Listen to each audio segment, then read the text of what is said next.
Folks, take a look at this being covered on LA local news. Dueling event set for Disneyland Saturday. That was this past Saturday in Anaheim. This is by iHeartRadio. Who knew that was an author, but apparently it is. And it says two separate politically charged events are set to converge at Disneyland in Anaheim this Saturday, again last Saturday. A pro-Trump gathering inside the park and a counter event outside its gates, drawing attention to the theme park ahead of what could be an eventful day for visitors.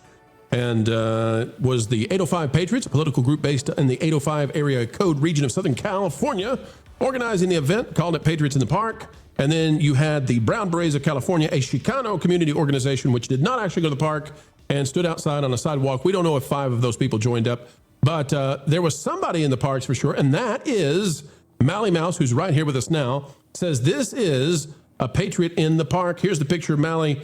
But Mally, you have faced a little bit of a backlash because you dared go back to Disney. I know, even though you're a normal person. Yeah, you never said that you were going to boycott Disney or stay away forever. You just wanted to go and have a good time, be patriotic.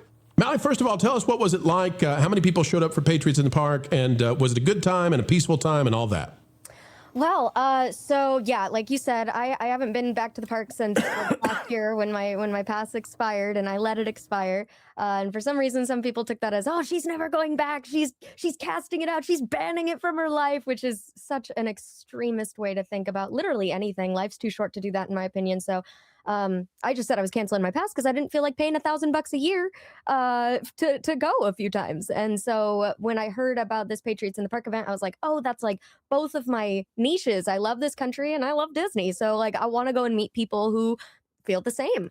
And so I did, and it was really fun, honestly. I heard that the turnout, everyone is a little spaced out, so it was hard to keep track of like where everyone was and how many there were. But according to 805, because he, I think, was with the biggest group for most of the day, there was like over 300 people that turned out for it, which is really awesome.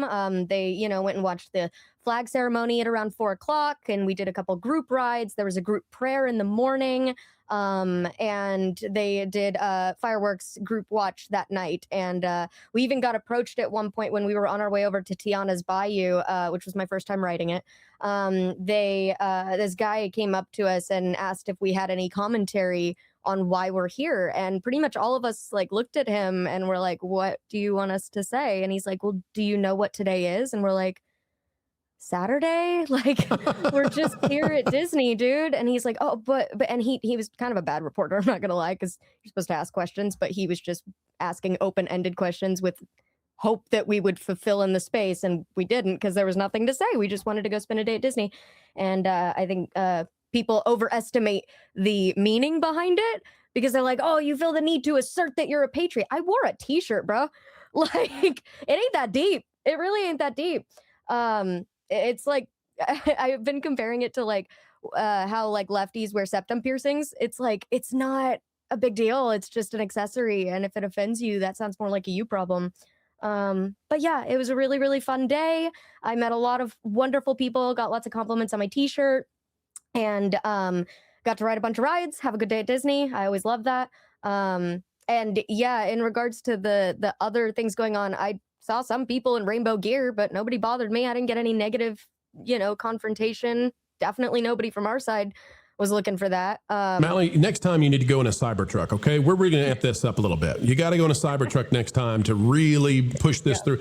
Mally, so no rudeness, no abrasiveness while you're there. Just a good time, great time, meeting cool people. And so you canceled your annual pass. That's like $1,000. How much would you say it cost to go this one day? If you had to estimate total cost for a single day pass? I mean, probably $350 after, tax and whatnot. But my fiance and I both went. I don't go without him. And so it probably would have been closer to like $150 or $200 if it was just me. But it was $300 for the both of us for just the one day. And when I canceled my annual pass in May of last year, I had canceled it because I was originally paying $699, $700 per person for the bottom tier annual pass. It had gone up to $899, and I think it's since gone up to $999. So it's now literally $1,000 for the bottom tier annual pass at Disneyland that still requires reservations, still punishes you if you don't show up for your reservation. Lots of restrictions, lots of not great things. And again, the worst, like the bottom level of discount, you get 10% at certain places, blah, blah, blah. The reasons go on and on. And I even said in my original video that I made last year, like the experiences have gone down, the quality has gone down, the prices have skyrocketed up. It's not worth it to me anymore. And then you combine that on top of my own personal opinions about politics and just like the way they run their business. I felt like giving them $1,000 a year is not worth it, but because they did this like 1-day event, I was like, you know what? $300 for a 1-day thing. I kind of miss riding the rides. I'm craving a churro. You know what I mean? Like it just sounded fun. And so I went for the day. But yeah, it seems like I stirred up some people over it. And it's pretty funny. I didn't expect a single picture of me to get 200,000 views. Well, I mean, yeah, 200,000 views. I mean, it is crazy. That's why we're looking at this, is because you're just there in a t-shirt, Yep. in, normal pants. You got sunglasses on your head. There's no reason except for, I guess, folks out there, that they're shocked that you would go back to Disneyland. But, this is not a big deal to go for 1 day and spend, $300 for two people. Now, it's a big deal that it costs this much to go for 1 day for two people. It We should didn't be even far do less Park than that. Hopper, which would have added like $150 onto it after. We didn't even do that. We didn't even go to California Adventure, which is my personal favorite park. So it was a little sad, but we were like, nope, we just want to go in, get out. We just wanted to meet some people. That was literally what we did. And if I'm being 100% honest, being really real, I haven't even said this out loud yet. I canceled my annual pass, like I said, for all those reasons. And also, like, the magic's not really there. I don't really feel it anymore. I've always been a big fan of Disney, specifically old Disney, like the stuff Walt created. Sure. But I went this other day on Saturday, yeah, and I just didn't feel it, man. Like, even going for the 1 day, I came home, I talked to my fiance, I was like, I don't need to go again. I'm glad I got to go for the 1 day, see everybody at the Patriots in the park. Wonderful event. Again, great get together, met lots of wonderful people. But just going for a day, it didn't hit the way it used to anymore. And I think I won't be going back. I'm not gonna lie. Same thing at Disney World. I'm not guaranteeing for all the haters listening. I'm not guaranteeing. Like, but I don't feel it. I don't feel it. You're never allowed to go back to any theme park on planet Earth. Yeah. Can't be normal. Do you feel like the experience has been homogenized and maybe the cast members are maybe not at the same place they were before? Or do you feel like they're just stripping away originality? Because that was my home park. I mean, it was my mom's home park. I mean, this is, so it does hit differently. I mean, we used to walk through puddles, in the parking lot, to get to the park before, right? Yeah. And so what do you think's going on there? Why did it feel so hollow and empty? That's a really great question, because I think it's a little bit of both, if I'm being honest. My fiance and I were annual pass holders for 3 years together before we canceled last year, and we would have been going on our 4th if I had continued. And then before that, as a kid, I was an annual pass holder with my family for almost 20 years. And so I watched California Adventure be built. I watched all the, them go through all the phases, celebrations. I was there for the 50th, 60th, and now the 70th.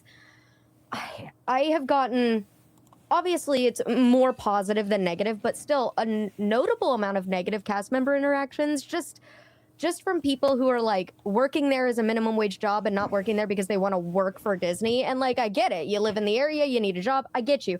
But is there not another place that you can work where you don't have to bring an extra level of positivity and magic to it? Because Subway's probably hiring. You know what I mean? Like, if you don't care about it, perhaps you should consider working in a different place that doesn't need that energy from you. But when you work at Disney, I feel like they do need that energy from you. They expect that energy, and the guests do too, And so, I go up to ask a question to somebody. I'm always so nice. I feel so bad. They're being worked to the bone. I always try to be so nice to them, hi, how you doing? Hope you're having a great day. And to just get mundane in response, monotone, mundane, uninterested, avoidant, I even got a little, I'm not gonna lie, I even got a little bit of attitude from the security lady because she saw that I had a hat on my bag that said "Make the Disney Community." It said "Make the Disney Community Great Again," and it was on a hat with a red hat with white letters. It's supposed to kind of emulate it. And she got so frustrated. She sat there and stared at it, and then like called her security manager or whatever over, her superior, and was like, "Is this allowed?" And the lady's like, "Yeah, it's fine," and like made her let it go. It was so funny though, because they're so obviously bothered. And this was the first time I'd ever like outwardly worn something like this into the park. There's only one other time I did, and it was the Epstein Island shirt I got from Red Pill Threads, and I didn't get bothered about that once. Not through security, not the whole day. And so the cast member thing is definitely part of it. I definitely feel like there's not as much incentive to be a for a lack of better terms, magical employee, you know, they aren't incentivized to bring that magic anymore.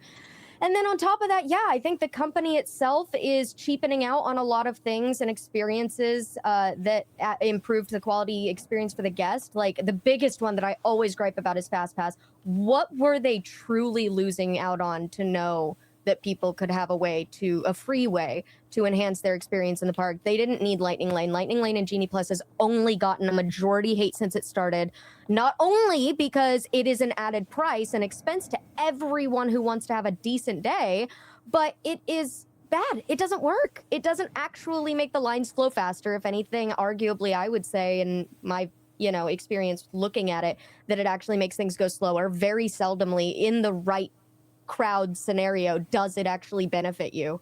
I just bounce around. I don't buy Lightning Lane, so I just bounce around the park to the rides that have a low line, and you can do it the same way. So, yeah. Do you think that's where it deviated was from the legacy Fast Pass, where you were first come first served your way into the attraction? So if you were a rope dropper, you got a better experience.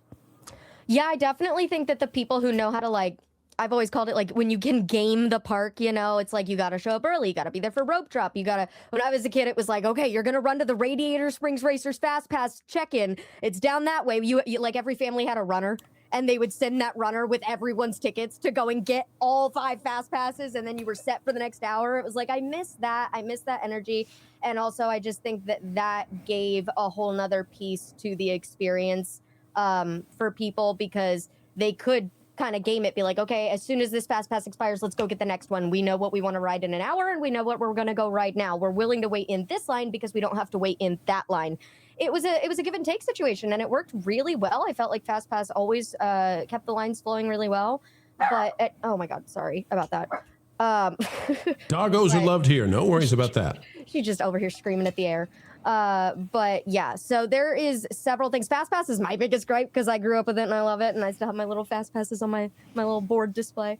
But in general, I definitely think there's several things they've done to lessen their experiences.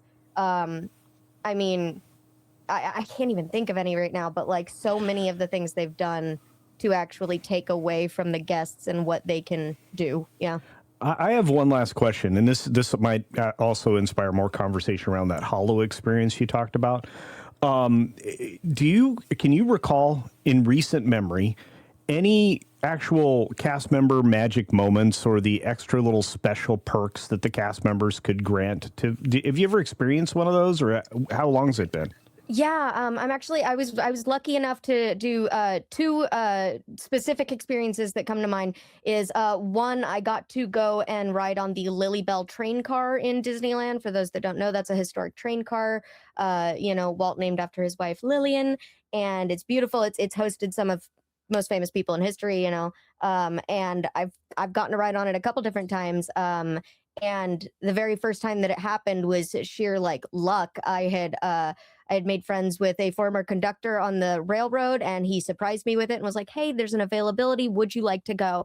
And it was such a wonderful experience. I'm so fortunate for that. Right place, right time kind of thing. And then same thing, another right place, right time kind of thing. We were going on the Mark Twain, and we were on the top deck, and this captain of the Mark Twain just came up and approached us, started talking about my pins. I was wearing a pin backpack, and he was making jokes with us, and I think we just vibed really well. And he's like, hey, I have a surprise for you, stay here for a second. And he came back with his co-captain, and he played trivia with us, which we lost miserably because they were very hard questions. And he's like, okay, and he lied. He goes, they beat me at trivia, so I guess they get to do my job now. And he was just such a wonderful energy. He took us up into the actual captain's quarters. We got to drive the Mark Twain. We each got to do it. He did a lap and I did a lap, and it was really, really fun.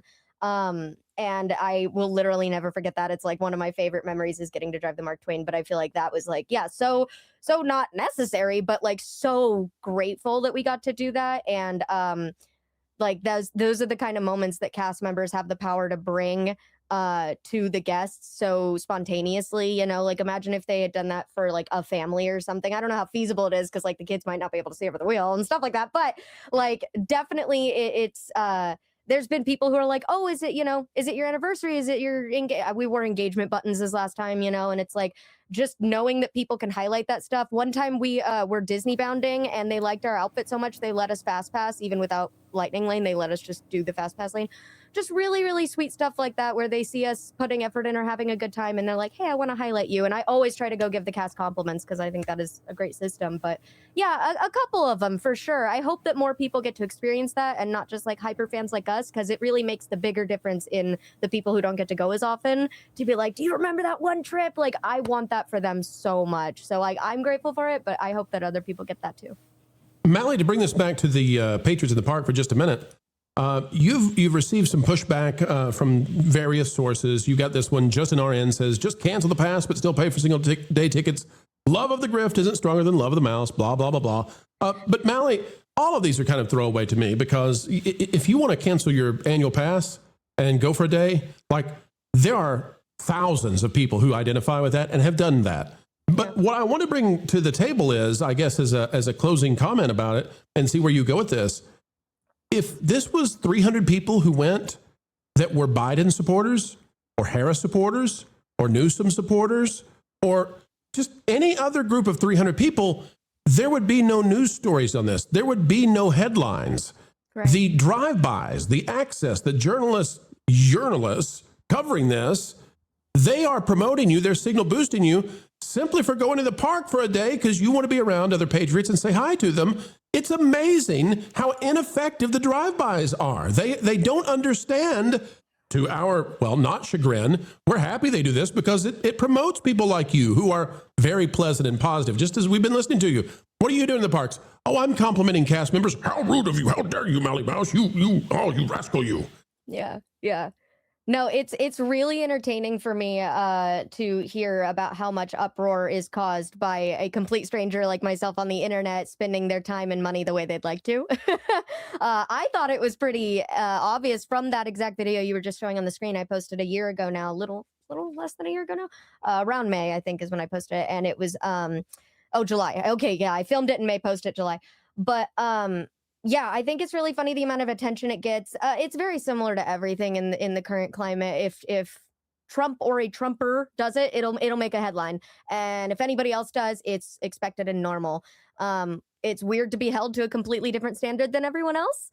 I don't get it, don't respect it. But you know, whatever floats your boat, man. I just wanted to go spend a day riding some rides, eating some churros around people that think like me. And so it's funny too, because I'm getting hate from both sides. There's definitely the staunch, right wingers, the extremists on the right who are like, how dare you give your money to that company? And then there's the staunch lefters who are just mad that I'm there in general. But how dare you exist? I know, how dare I can't live this world like anybody else. But yeah, I don't really care about it. I think that the message that they have is moot, because Walt himself designed that park to be for literally everyone. He wanted it to be a place where everyone feels welcome, where adults can relive their childhood, where children can dream, whatever you want. I'm in full support of Walt's vision, and that's why I've never been ashamed to like it, because why would I? I've been going to the park since, well, my parents took me before I was born, like, well, my mom was pregnant, and then my first trip when I was born was when I was 8 months old, and I've been going ever since. So why would I dislike a place I've been going to that long? Just based on politics. Life is too short to be asserting yourself on politics. No, I don't agree with everything they do. I don't agree with everything I do.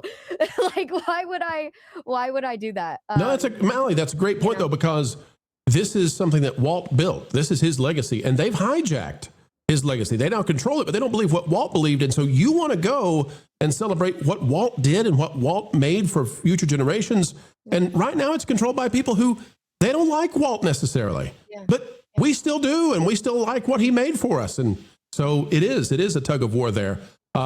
Internally, I would say, but at the same time, why steal away? They would love for you to not go. They hate it that you do go because you're going to support something that he made that's great, even if he would not agree with them. So right. No, and like you mentioned earlier, like if this was a bunch of people who believed the opposite of like what I believe, I don't care. I mean, like, I would still be nice and kind and hope they have a wonderful, magical day too. Like, it's a place for everyone. The idea that certain people should be excluded is crazy to me, especially because Walt was a patriot.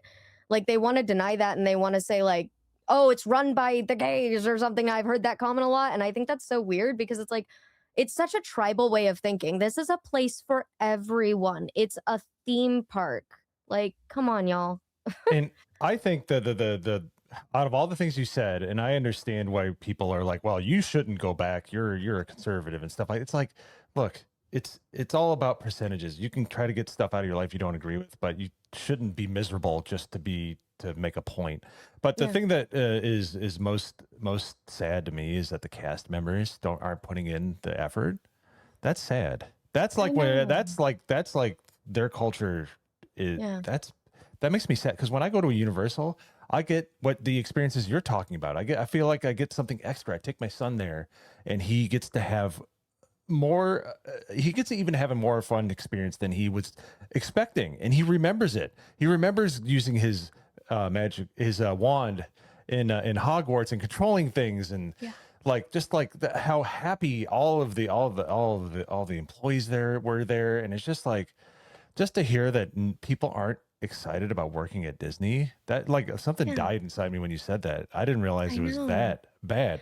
I understand you might not agree with people's politics, but at least be into it still.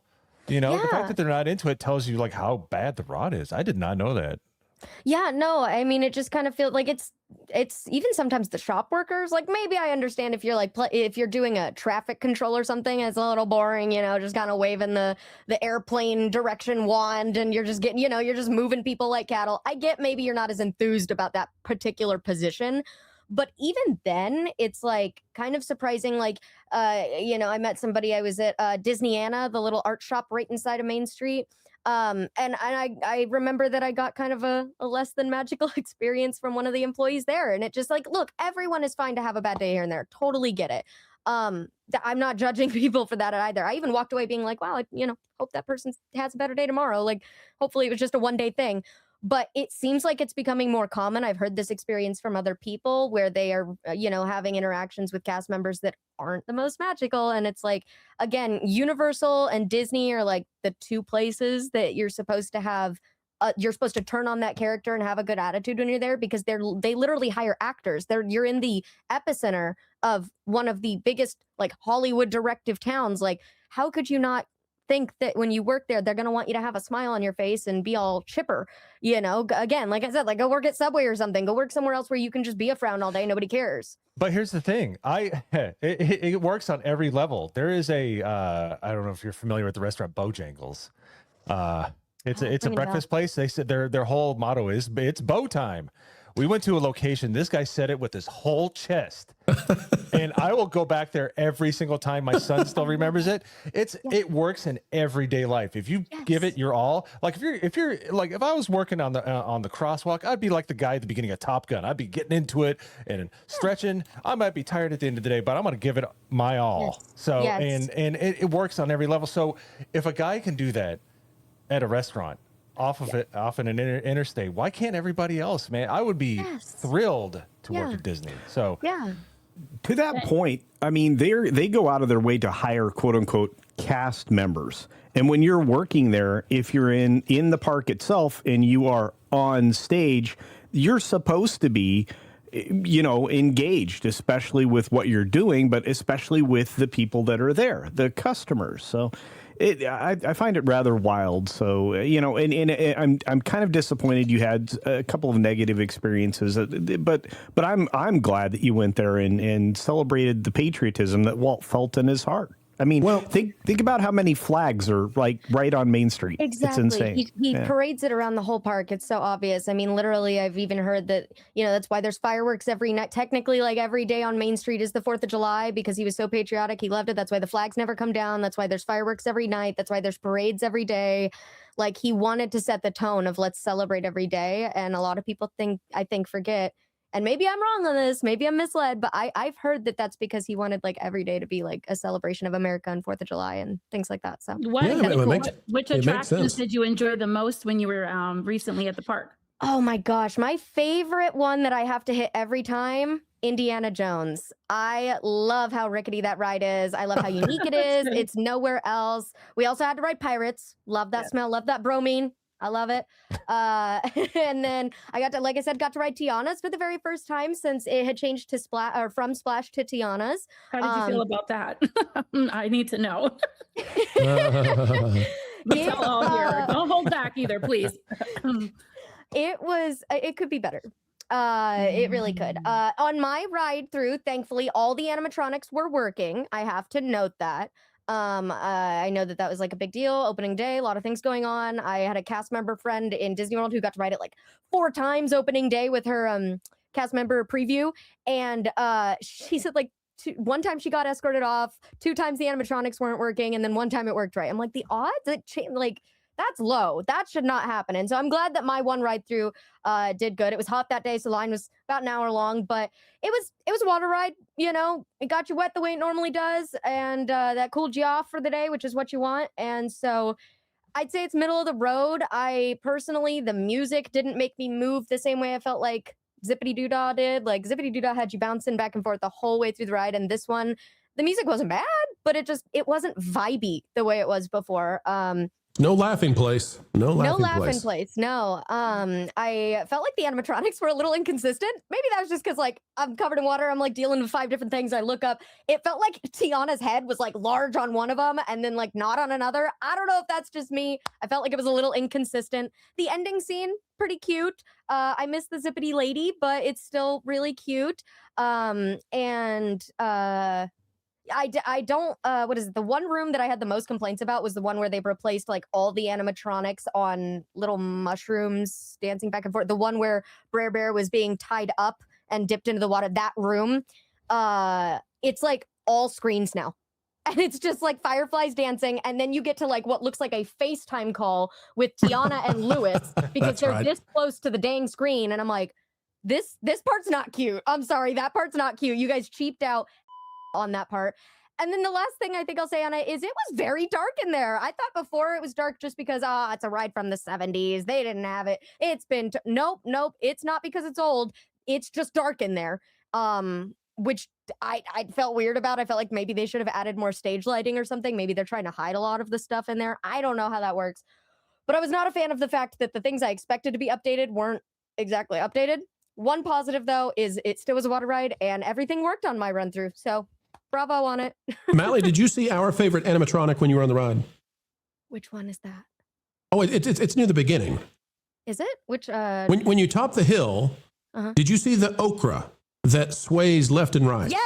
Yes, I did. I even made a comment about that. It's dancing okra. Wasn't that Brer Rabbit's house? We've named it Okra Winfrey, Mally. We've named it Okra Winfrey here. We're very proud of that animatronic. It's always functioning. When everything else breaks, you can count on Okra. I mean, hey, that is a dependable animatronic. Yep.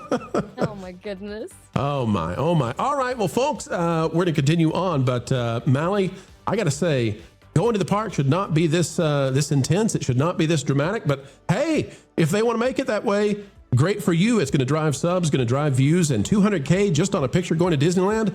How's that for trending? I know, right? Hey, if it's that easy to get attention, I'll keep that in mind. Thanks for watching That Park Plays News. For more information, consider checking out www.thatparkplace.com. And don't forget to subscribe, share, like, and send this out on your favorite social media accounts.